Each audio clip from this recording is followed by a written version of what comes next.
Need to find an Omaha steak spot. This is the Jerry Callahan Show. All right, it is Tuesday, August 13th. That means it's the 1 month anniversary of a very big day in this country. Do you know what that is, Ironhead? Do you know what happened 1 month ago today? If I'm to guess, the only thing I could think of that was major was Trump getting shot. Yes, that would be it. A former president, a future president, hopefully, was shot in the head by a 20-year-old assassin. And it seems to have just gone away. We've moved on. You know, an assassination attempt of Donald Trump where he missed losing his life by 1/4 of an inch, where a man, Corey Compatore, died, where 2 other people were seriously injured. And we're just supposed to forget about it. Why aren't there hearings right now, congressional hearings? Why aren't we hearing daily about the progress of the investigation? We know the Secret Service dropped the ball. We don't know why.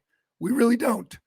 And it's a remarkable thing that we're just supposed to memory hold this. Hell, there's the picture, the iconic photo, which you don't see much anymore because Google is suppressing it. They don't want you to see this. They don't want you to remember this. A 20-year-old loser who worked at a nursing home climbed on a roof, had a clean shot at the president from 130 yards away. A 20-year-old loser who had encrypted messages on his social media. We're supposed to think, well, he was just a loose cannon. He just didn't like Trump and took a shot at him and missed. And we're going to move on now. Okay, can we get to Kamala's brilliant idea about not taxing tips? Can we move on and forget about this? Let's talk about all the stuff Trump said last night with Elon Musk. We'll get to that. But I find this amazing. This should be the biggest story today and every day. We need to know, did Thomas Crooks act alone? Most people don't believe that. Most people do not believe this 20-year-old punk just decided one day he was going to shoot the president, climbed on the roof, had a clean shot, took him out, and 2 seconds later, the Secret Service took him out. Okay, it happens. You know, actually it doesn't. It hasn't happened since Ronald Reagan.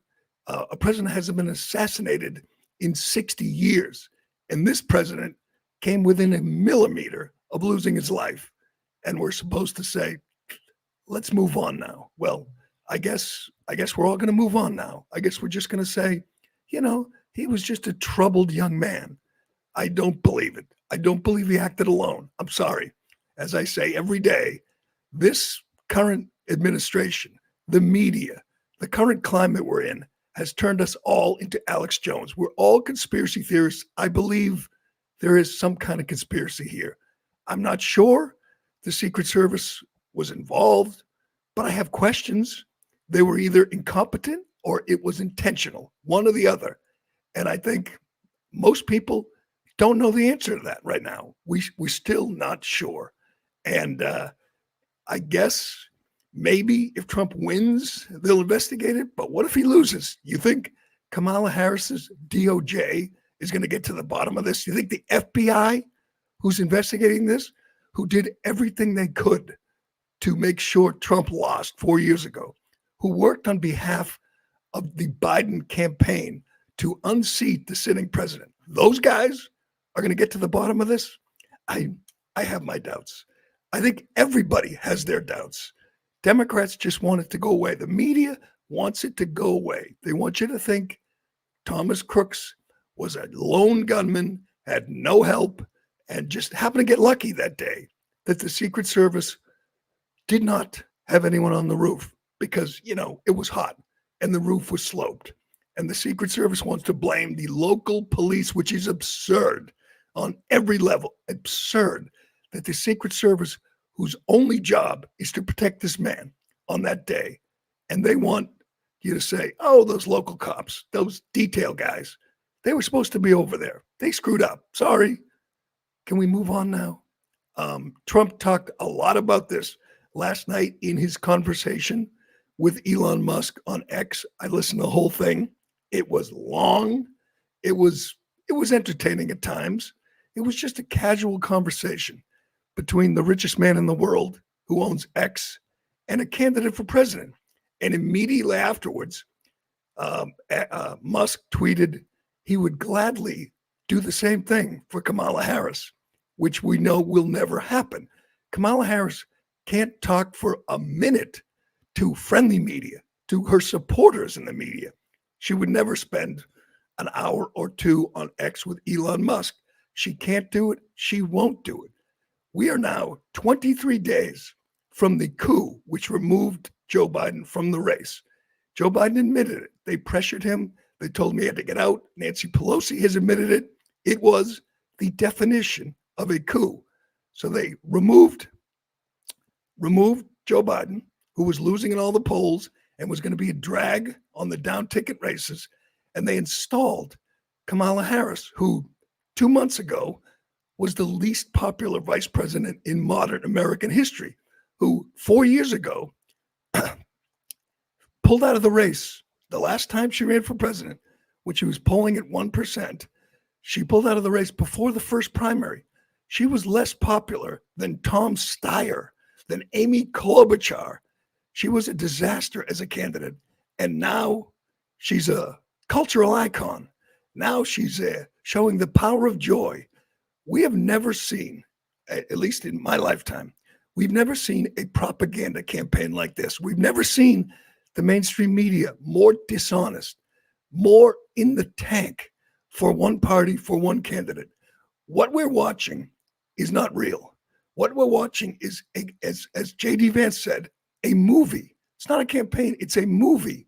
And she's the lead actress. And Tim Walz, he's a co-star. And they are going to try to do this for 86 more days. Just lie to you every day. Convince you that Kamala Harris is competent, more than competent. She's a rock star now. A woman who 2 months ago, these same people were saying maybe she should remove herself from the race. Maybe Biden needs a different VP. That woman is now on top of the ticket and leading in many of the polls. And the media has just made a decision here. They're going to lie. They're going to lie on behalf of one candidate, on behalf of one party. We've never seen anything like this. I sound like Trump now. We have never seen anything like this. Kamala Harris is on the cover of Time magazine. It is laughable. It's this really flattering drawing. Throw that up there, Ironhead. Throw the Time magazine cover up there. So Time magazine obviously is working on behalf of the Harris-Walz campaign. Obviously, their goal was to write a glowing tribute to the candidate. Look at that. That is amazing. Her moment, it says. So they request an interview with Kamala Harris. I'm sure they would have settled for 10 minutes, just a few questions. She refused. She wouldn't talk to Time magazine, whose intention here was to deify her, to make her something she's not, to make her a legitimate, competent, charismatic candidate. And she wouldn't talk to them. She will talk to no one. As she said a week ago, her team is working on a plan to have her do an interview before the end of the month, which was 3 weeks away, to just do an interview. Trump will talk to anybody, anytime. He's doing podcasts. He's doing streamers. He did Musk for 2 hours last night. Obviously, there were no rules. Obviously, they didn't give him the questions in advance. And this woman, this pretend candidate, this fraud, this fake, won't talk to anybody because she knows she can't do it. Trump is right. He says she can't do it. She's too dumb. He is right. She is dumb. She's never been a real person. When she ran the last time, the entire time in office. So what they're going to do is the media is going to carry her water. They're going to repeat her lies. We see it every day now. And they're going to pretend that these policy positions, which she's come up with, at least she doesn't have any policy positions on her website. She hasn't made any real proposals publicly. Just one. Just one. She's made one. Well, yes, she's made one. We'll get to that. But she's flip-flopped on everything. She was against fracking. Now she's for fracking. She opened the southern border for 3.5 years, let 15 million illegals in, promised to close the detention centers, warned people not to use the term illegal alien. And now she puts out ads saying she's going to be tough on the border, tougher than Trump. It's the most absurd thing a politician's ever said. Kamala Harris is going to be tough on the border. I know there are a lot of dumb people out there, a lot of silly, gullible people who aren't paying close attention. But nobody can honestly believe she will be tough on the border. We have a record. We have 3.5 years of looking daily at an open border, an open southern border. We hear stories almost daily about crimes committed by illegal aliens. We hear about the murder of Laken Riley and Rachel Marin and Kate Steinle and more and more. We hear about the drugs, fentanyl, the gangs. And now, 86 days to election, she's going to say, yeah, I'm tough on the border. If we had an honest media, they would laugh her off the stage. She is a liar. She is a fraud. She's just pretending. There's nothing real about this campaign. I understand. She's not Trump. I understand that's the most important thing to Democrats. She's not Trump. But don't you have to demand some kind of accountability, some kind of honesty? The whole idea that she can stand before a crowd and say, I'm going to stop the flow of illegal aliens. And you take that seriously? You don't mock and ridicule this person for pretending to be something she is not? It's an amazing thing to watch. And I shouldn't let it bother me because I should be used to the just utter dishonesty of the mainstream media. But this is something like we've never seen before. I understand there was a real scandal, a real cover-up in June, led by her, by the way, to convince the country that Joe Biden was still with it, that Joe Biden wasn't in decline, that he didn't have dementia. So they lied to you day in and day out, said he's tip-top, he's sharp as a tack, he's ready to go. This is worse. I mean, this is absolutely, I mean, they know she is not fit for the job, but they can't stand Trump, and Trump must be stopped, and Vance must be stopped. So they're just going to lie and lie and lie for 86 days. And hopefully, and by the way, she's never polled well. People don't like her. She's not likable. And now they're going to sit there and tell you she's Obama. She's a great orator. She's got real charisma. She's got the power of joy. Power of joy. That's their selling point. And the media is repeating it. It's a remarkable thing. The new buzzword, momentum. Yes, she's got momentum, which is totally contrived by them. They came up with this idea that she's got momentum because she did a rally and made a speech and then did another rally and made the exact same speech. But watch this. Again, we did this when they labeled J.D. Vance weird, which was just a political talking point. J.D. Vance isn't weird. It was preemptive. They knew Tim Walz was weird. They know he's a creep who pushes the transgender madness more than any governor. They know he put tampons in the boys' room. They know the man is weird and creepy and out of the mainstream. So they thought they would do a preemptive strike and label J.D. Vance weird, and the media dutifully played along. Now, Kamala Harris has momentum. Maybe you heard. Watch this compilation of the media again, just spewing talking points which were handed to them by the Harris campaign. Watch.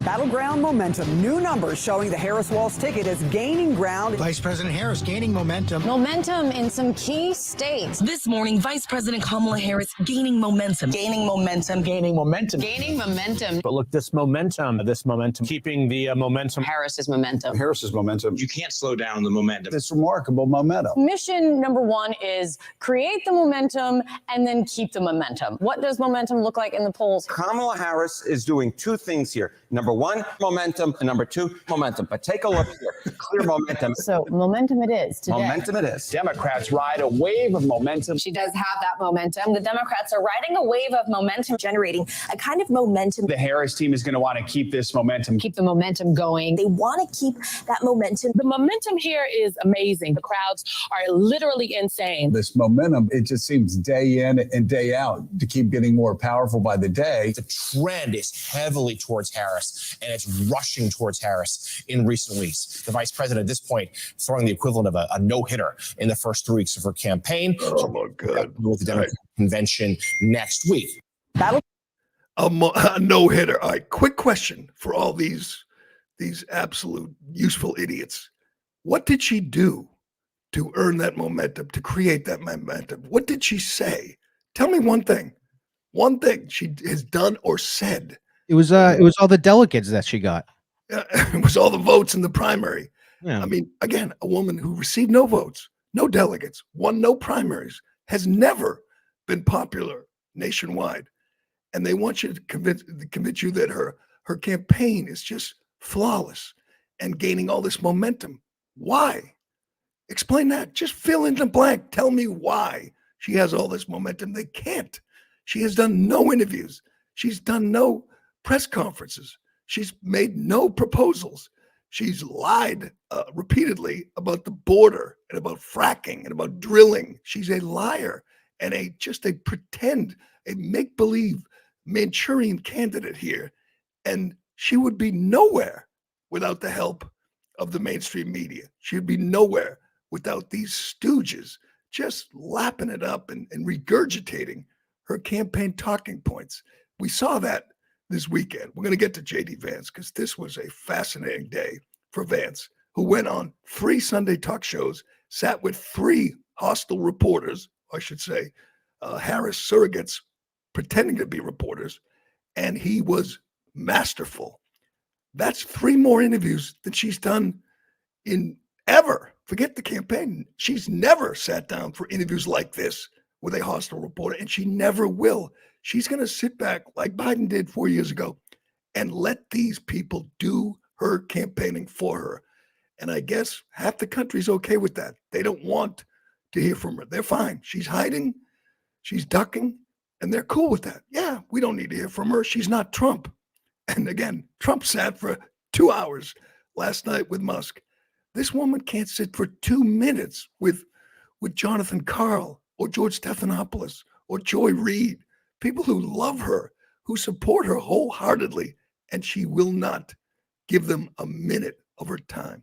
It's an amazing thing to watch because it's not real. We're not watching a real campaign. It's not a real candidate. We're watching a completely, thoroughly corrupt mainstream media doing their best to carry her to the finish line and destroy Trump. Stop Trump. That's all it is. And it's unreal. We'll get to Vance on the Sunday shows because I love this. I love Vance. The idea that Vance was a bad pick. You hear that? People saying, oh, I don't know, not a good pick. He's creepy or he's weird. No, he's not. He's smart. He's fearless. And he's bringing the fight to them. Again, you won't see this from Harris and you won't see it from Walz. They will take no chances because they know their best route to election day is let the media carry them. Let the media do their job for them. It's despicable. It's transparent. We can see it every day, but they don't care. They don't want to risk her exposing herself because she is dumb, because she has no grasp of the issues, because she has no original thoughts. Let's get to the one policy proposal we have heard from her in the last 23 days. This is just unbelievable that she would actually say this in public. Let's play the big idea she came up with. Do we have that? This is unbelievable. And eliminate taxes on tips for service and hospitality workers. And the crowd cheers. So she lifts an idea straight from the Trump campaign, which he proposed less than a month ago. Less than a month ago, he said no taxes on tips. She steals the idea and the crowd cheers and the media treats it like she actually had an original idea. This is, here you go, CBS News. See if you can spot the difference. On the left, the CBS News' tweet when Trump proposed no taxes on tip. On the right is Kamala Harris stealing the idea and proposing the exact same thing. When Trump did it 3 weeks ago, they write 2 months ago. Is it that long ago? Well, June 17th. 2 months ago. I'm sorry. 2 months ago.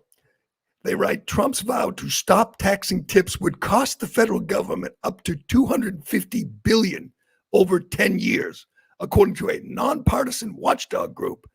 She says the same exact thing 2 months later. And they write Kamala Harris is rolling out a new policy position saying she'll fight to end taxes on tips for service and hospitality workers. These people don't care.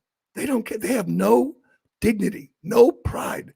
These are just whores. These are common streetwalkers pretending to be journalists. I mean, you can't even mention that Trump had the same proposal 2 months ago. It's not even part of your story that it was lifted directly from the Trump campaign. If I was Trump and they say like it's going to cost $250 billion over 10 years, I'd be like, how much money have you given Ukraine? Let's not make one payment and we'll cover that. Kidding. It doesn't cost anyone anything when you don't tax someone. You let them keep their money and spend their money. It doesn't cost the government. How come they never talk about how much it costs taxpayers when they raise taxes, how much it'll cost average workers? There's no cost involved then, but there is now. Oh no, the government will lose. It'll cost the government $250 billion if you allow waitresses to keep their money. These people are just the scum of the earth. And boy, do we have more evidence of that today. They're getting worse. They really are. They smell blood. They feel like they can do this collectively in the newsrooms, in the editorial boardrooms. They're saying, we can do this. She's obviously incompetent. No one likes her, but we can lie. We can gaslight you to the point where we can get her over the finish line. That's what they're doing today in the New York Times, at CBS, MSNBC. They're saying, let's keep it up. We have the momentum. We can stop him. We can install her. It's just so contemptible. All right, we're going to get to Vance. Oh, and we got the latest on creepy, weird Tim Walz. Talk about regretting choosing a running mate. This is the worst. This guy is the worst. We've seen some bad vice presidents, including Joe Biden and Kamala Harris. And I would put Mike Pence and Dan Quayle on that list. This is the worst vice president selection in my lifetime. Truly is a really scummy, dishonest, lying creature. Really bad. Oh, and one of the Boston Red Sox, he's in trouble. He said a naughty word, and the Red Sox are coming down hard on him. And the mayor of Boston, yes, Michelle Wu, she wants to talk to him because he was a bad boy. We'll get to that and more, but first. Excuse me. Let's do the Trump thing first, because I listened to it all. It was, it was Trump. He was meandering at times. He was repeating himself. He needs to come up with some new adjectives because he says bad like 1,000 times in every interview. Bad things are happening. Bad guys. The situation is bad. That those people are bad. I'm sorry. You can come up with some other words, Donald. But it was an amazing thing because it wouldn't, 2 years ago, a little more than 2 years ago, Twitter was an arm of the Democrat Party. You couldn't criticize Democrats. Hell, if Twitter was still owned by Jack Dorsey and that cabal of, far left Democrats, you couldn't show this picture. You couldn't mention that Kamala Harris flip-flopped on this thing. They would be controlling everything. They would be working hand in hand with the Harris campaign. Thank God for Elon Musk. He's the greatest champion of free speech we've ever seen. He has opened up X to anybody, and it's pissing off the mainstream media, and it's pissing off government officials, tyrants. They're threatening to arrest him if he goes to Great Britain because they want censorship. They love censorship. They hate free speech. Kamala Harris, Tim Walz, they are opponents of free speech. They are big fans of censorship. So before he does the Twitter X interview with Musk, everybody was bracing. Uh-oh, what if he's allowed to say things we don't like? This was another remarkable moment. At Karine Jean-Pierre's press briefing yesterday, a reporter, and I say that with quotation fingers, a reporter from the Washington Post has a question. He wants to know, what will the White House, yes, what will the administration, the Biden-Harris administration, do to stop Musk from talking to Trump? Yes, he sat down, he talked to him.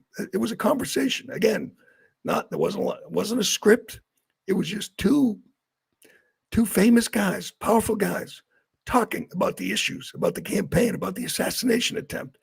And this clown, can you give me his name? I got it here somewhere. This clown is asking the White House spokeswoman, can you do something to stop him?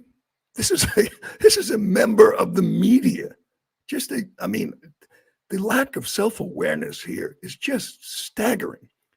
Can you stop him from talking online? Play this. Elon Musk is slated to interview Donald Trump tonight on X. I don't know if the president is going to tune in. Feel free to say if he is or not.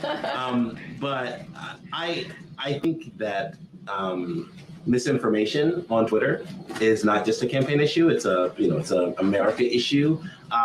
What role does the White House or the president have in sort of stopping that, or stopping the spread of that, or sort of intervening in that? Some of that was about campaign misinformation, but it's a wider thing, right? Yeah, no, and you've heard us talk about this many times from here about the responsibilities that social media platforms have when it comes to misinformation, disinformation.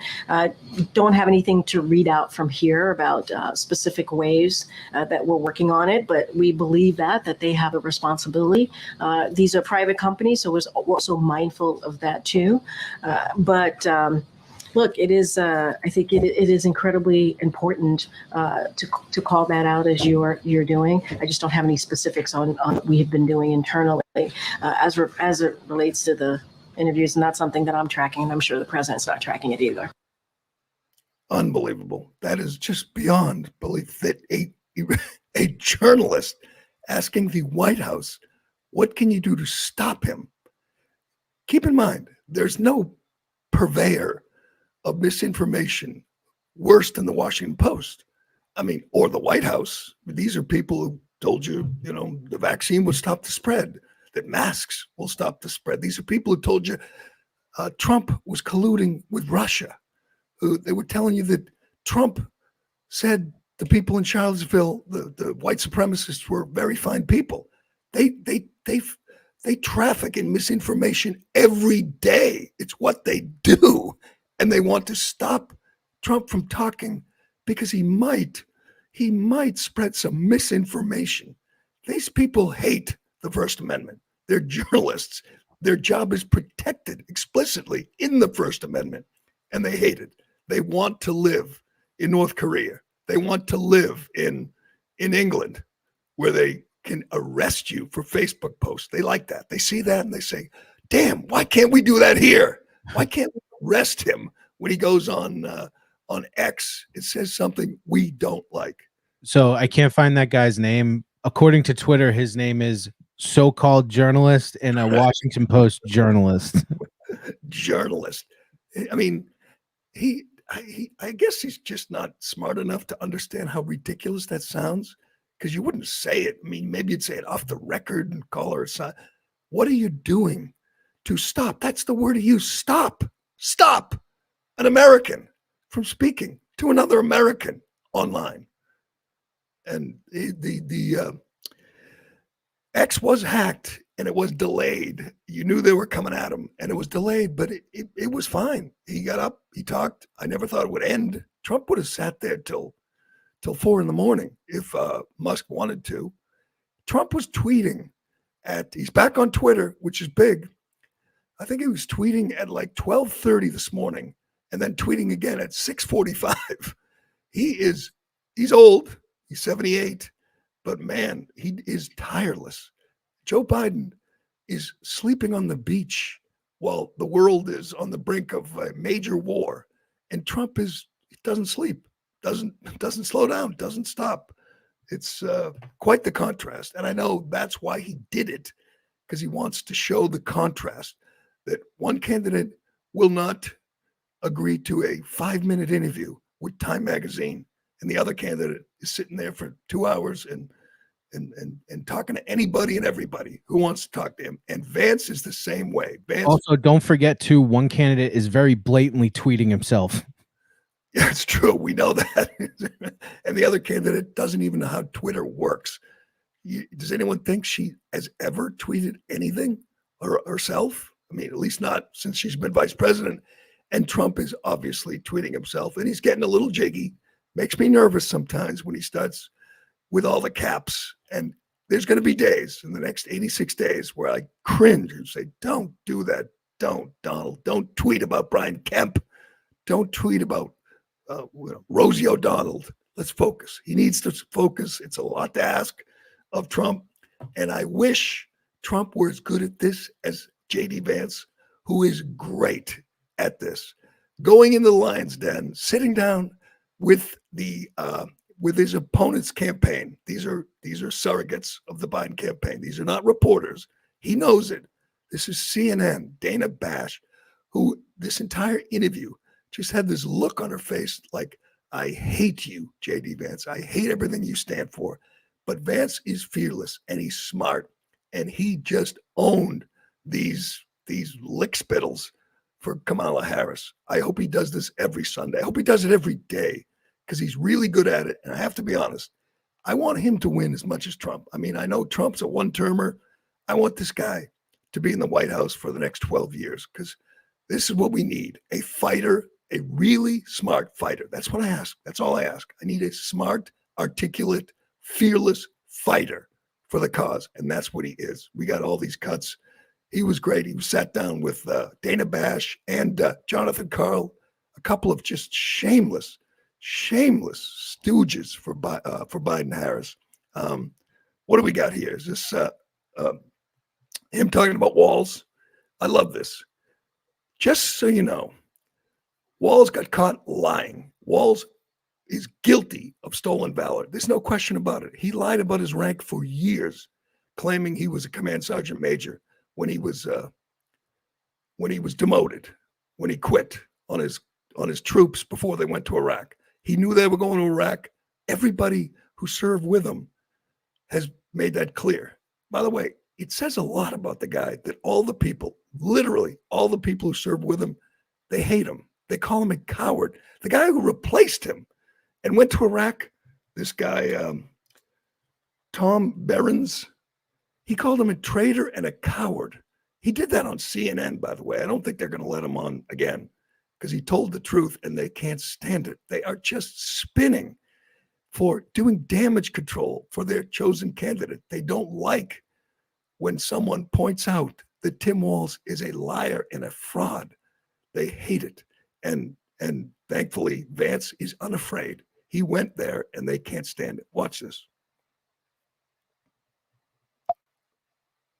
And on the question of when he left the National Guard, he filed his election paperwork February 10th, 2005. That was a month before the National Guard even announced that it was possible that they would deploy to Iraq. And it ended up being 2 months. He retired 2 months before they actually got the paperwork. But on CNN last night, Dana, one of the people who was actually in charge of him said they knew they were going to deploy to Iraq in February of 2004.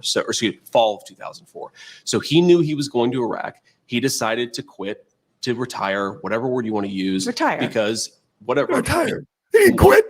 Run for Congress. He lied about that. He said that when he decided to retire, he did not know that he was going to Iraq. That is another untruth, as even his senior military officer said. So again, I'm not criticizing the service. I'm criticizing the dishonesty. Dishonesty spoken in favor and for the purpose of political benefit. And I think that the most important thing here, Dana, is it goes to Kamala Harris's judgment. Tim Walz is ultimately going to be the vice president. Kamala Harris is in great health. I'm sure she's going to be president if she wins for 4 or maybe even 8 years. Why did Kamala Harris choose a person who has lied about their military service? I think that is a serious lapse in judgment. And I don't want to hear from a campaign spokesperson of Kamala Harris. I want to hear Kamala Harris herself address what I just said. You know, I've seen a lot of statements from veterans, including those saying it's just untoward to be criticizing somebody who served for 24 years. Dana, I'm not interested in the ad hominem. I've heard from a lot of veterans groups who criticize Tim Walz. The question is, he said he served in war and he didn't. That is a dishonesty. I couldn't care less what one or the other person says about it. I care about what the truth is. The truth is that Tim Walz didn't tell the truth. And importantly, Dana, this is about Kamala Harris's judgment. And I think that when you ask, why has Kamala Harris allowed the border to be wide open? Why has Kamala Harris supported policies that have promoted the increase in inflation? I think it goes to the heart of her judgment. And I think that that's what we should be talking about. One last question. Donald Trump didn't serve in the military. He received a medical draft deferment for bone spurs to avoid serving in the Vietnam War, reportedly as a favor to his father. Do you find that shameful too? I think that Donald Trump didn't serve in the military, but he didn't lie about it, Dana. I've known Donald Trump for a long time. He really honors our veterans. He honors me for my service. Donald Trump didn't lie about serving in the military. He didn't say that he went to Vietnam when he didn't. This is the problem. I don't criticize anybody, whether they served our country or not. I think it's honorable to serve, but obviously a lot of people have reasons for not serving. I criticize somebody for embellishing their record, for lying, saying, I went to war. Dana, do you think that it's a problem that he said, I went to war, but he didn't actually? That seems to be a problem to me. Well, they've corrected that. Let's move on to— They've corrected it. Let's move on to another important issue to voters. They've corrected it. That is such a tell. Imagine that. So they lied. This guy lied for years about his rank. He lied for years about carrying a weapon of war into war. He got caught. And CNN's answer is, well, they corrected that. On Friday night, the Harris-Walz campaign said he misspoke when he said he carried a weapon of war into war. He misspoke. And CNN 2 days later says, hey, they corrected that. Imagine if they caught Trump or Vance in a lie and the campaign corrected it. Do you think CNN would say, oh, well, we can move on? He corrected it. And she brings up the Trump thing again. And Vance puts her, just knocks her out with that. Trump didn't lie. Vance didn't lie. I didn't lie about my military service. That has nothing to do with his 24 years where he served admirably. We're talking about stolen valor. This is a classic case of stolen valor. Over and over again, he wanted you to believe he was in Afghanistan or Iraq. He wanted you to believe he's a combat veteran. To this day, he has the rank, which he doesn't hold, on his Twitter bio. He continues to lie about his rank, and he continues to use it for political reasons. And all CNN, all ABC is doing is damage control for the guy, trying to help him through this crisis. And this Bash was bad. She is so bad. She's such a She can't even hide it. She is just a Democrat operative. But this guy, Jonathan Karl, is the worst. He's written 3 anti-Trump books. He despises Trump. He will do everything in his power to defeat Trump. And he has Vance on, and he debates him, he argues with him. I mean, again, he's representing the Harris campaign, and he just lies. He says, she's not the border czar.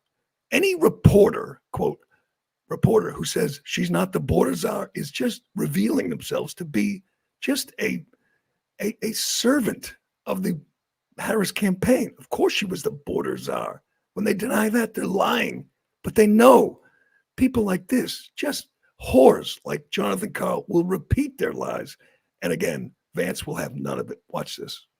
President Trump said, John, is that Tim Walz has supported taking children from their parents if the parents don't consent to gender reassignment. That is crazy. And by the way, Tim Walz gets on his high horse about mind your own damn business. One way of minding your own damn business, John, is to not try to take my children away from me if I have different moral views than you. The state to kidnap children to change their sexual identity. What I just explained to you, I would describe as kidnapping, John. He has absolutely done this stuff. It's not crazy, John. Come on. It's not. You should not You should not be able to take people's children away from them. And that's not what he's proposed. If you disagree, it's exactly what he's proposing about gender reassignment. Yes, he has proposed that, John. He absolutely has. Listen to that. It is absolutely true that he signed a bill where you could lose your child if you don't affirm their gender confusion. That's true. That proves Walz is an extremist and a weirdo and a creep. And Jonathan Karl is just lying on behalf of his candidate, saying he did not propose that. And they're defending the tampons in the boys' room by saying, what's the big deal? It's just tampons. No, that is another indication that the man is a creep and a weirdo and who buys into this whole gender insanity. That is a losing issue for their guy, and they know it. So they're just flat out lying.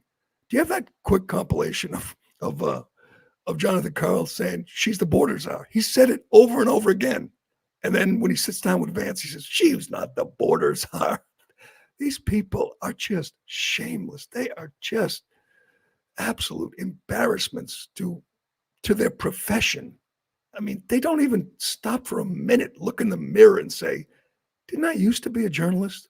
Didn't I used to occasionally practice journalism? Well, that's out the window. Trump, they hate Trump so much, they're just not going to do their jobs. They're going to continue to campaign for Kamala Harris. And I hope Vance continues to sit down with them and just take it to him. He was so good. He is so good. I hope he keeps this up. I hope he's as tireless as Trump. Yeah, here it is. This is Jonathan Karl last year and Jonathan Karl on Sunday. Go ahead.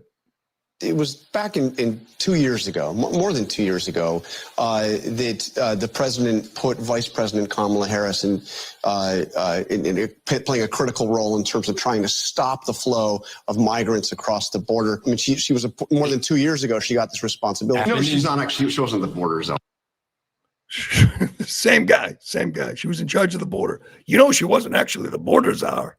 I mean, they would never do something like this for the other side. You know, they're only doing it because they are devout Democrats, and they despise Vance because he's good, and they know he's much smarter and he's more fearless than their candidates. And this is the best they can do. Get him in studio and hope that they can beat him in a debate, and it ain't working out. Good for JD. This is JD Vance and him talking further about the border, if you want that. All right, go ahead. Well, John, we have to start with the fact that we have a wide open southern border because our border czar actually set a lot of open border policies. They suspended. You know, she's not actually. She wasn't the border czar. Oh, that was what the media called her. She assumed the title. She had control over a lot of our border policy at a time when they were suspending. Let me finish, John. The time they were suspending deportations, they stopped Donald Trump's Remain in Mexico policy, and they reinstituted catch and release. They basically threw open the gates of our country, and now we have a ton of fentanyl, a ton of people suffering. But how are you going to get 10 to 15 to 20 million people? Well, the first thing you have to do is stop the bleeding, stop the open border, get Kamala Harris out of there and actually re-implement the Remain in Mexico policy, rebuild or finish Donald Trump's border wall. And you do that and you stop the bleeding. Now, you're right. Once you do that, once you stop Kamala Harris's open border policies, you've got to do something with the people who are already here. And I think that you take a sequential approach to it. You are going to have to deport some people. If you're not willing to deport a lot of people, you're not willing to have a border when there are 20 million illegal aliens in our country. 10 to 15 million people, this is like, I mean. Well, John, I think it's the wrong attitude to take of it. Okay, so you go knock on doors and ask people for their papers. Again, but I do. Oh, I God. think this is wrong. You know what? I love this. She wasn't the border czar, so she's not responsible for the 15 million people who came over the border. And now when Trump, Vance say they're going to deport them, they say, you can't do that. They want you to think she didn't let 15 million people over the border. But how do you get rid of 15 million people who came over the border? You're going to knock on their doors and ask to see their papers every day. We see violent criminals arrested. Hell, there's a story today that's incredible from Bill Maloogian about the arrests ICE made in Massachusetts. Drug fentanyl dealers, child molesters, rapists, attempted murderers rounded up. Could we deport them, Jonathan? Would that be okay? Or is that impossible? Would we have to knock on their door and ask to see their papers? Yes. Yes. And you don't think we could deport 15 million? How about 1 million? Would that be okay, Jonathan? How about 2 million? Can we do that? Yes, this is such a winning issue for Trump, Vance, that the media will dig in their heels, lie to you, and just repeat over and over again what they want you to say. Here's what Harris wants him to say. There's too many people to deport. She wasn't the border czar. Walz doesn't want to transition children against their parents' wishes. No. Yes, he does. We have receipts. By the way, it gets worse every day for Tim Walz. Every day, more video of him claiming to be in war. But this, to me, is, and it's all disqualifying. This guy he shouldn't be a governor, shouldn't be a congressman, he shouldn't be a teacher, and he sure as hell shouldn't be vice president. He is just a total extremist, just a lunatic. I mean, he is to the left of her. He is a Bernie Sanders acolyte. But I want to do that police officer. This is testimony from a Minneapolis police officer who explains why they let rioters burn a police station, the 3rd precinct, to the ground. Why? Why was that allowed? And she claims, and I believe her, that it was simple.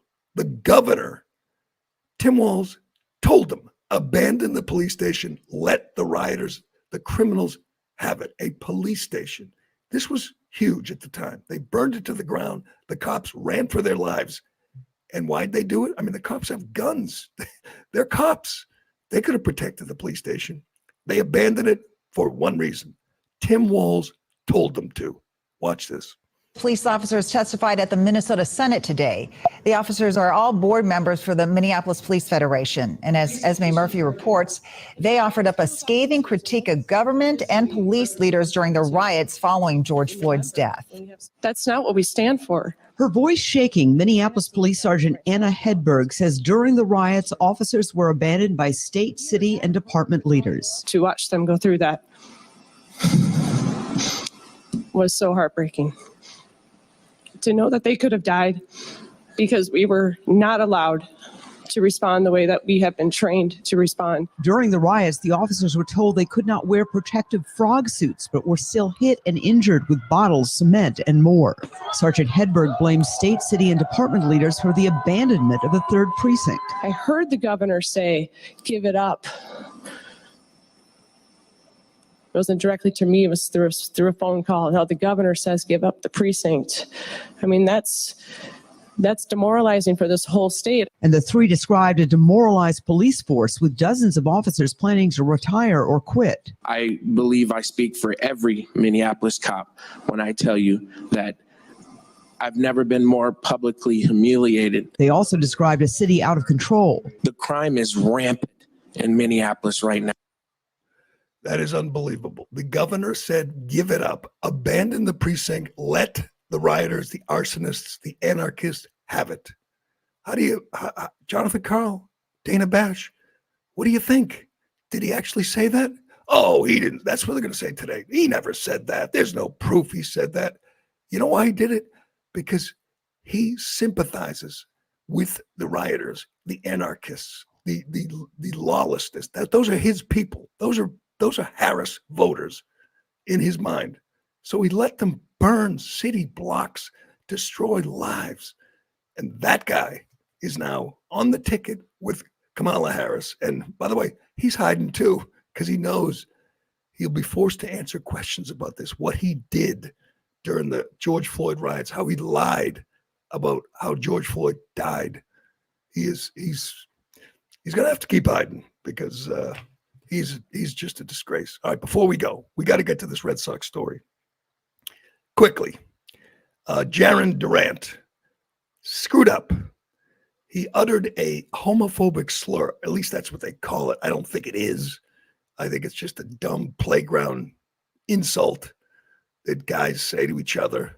And it's still, someday there'll be a day where it's just a dumb word and people will understand it's not a homophobic slur, but whatever.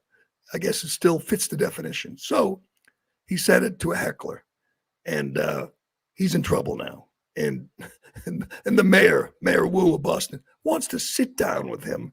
And if that's true, there's I haven't heard it from her yet, but if it's true, the Red Sox will serve this guy up on a platter to the mayor. But you want to play the moment where he stepped in it here?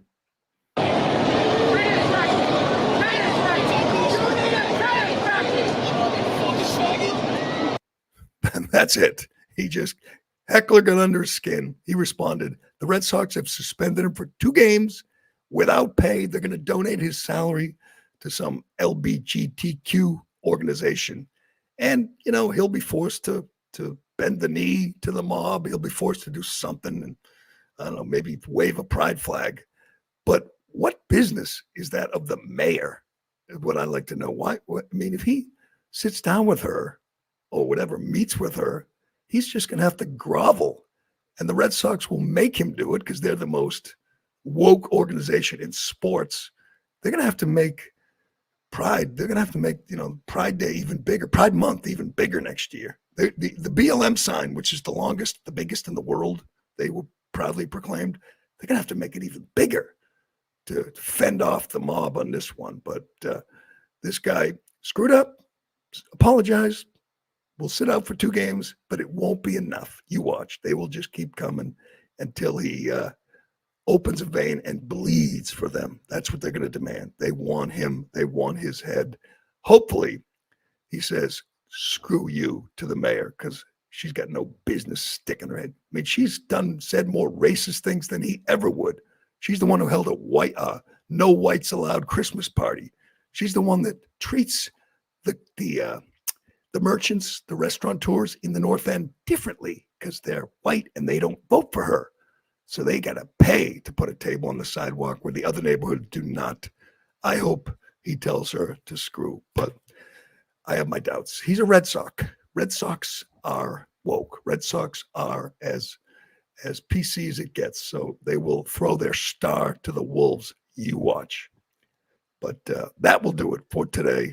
Big day today, August 13th, 1 month since Donald Trump missed losing his life by a quarter of an inch, and no mention of it. I've been watching the news all morning. No mention, no updates, no news, no committees, no investigations, just over and done with. We're moving on. All right. But that we'll see. Maybe I'm wrong. Maybe there'll be some breaking news, but I doubt it. All right, that'll do it. Thanks for listening. Thank you, Ironhead.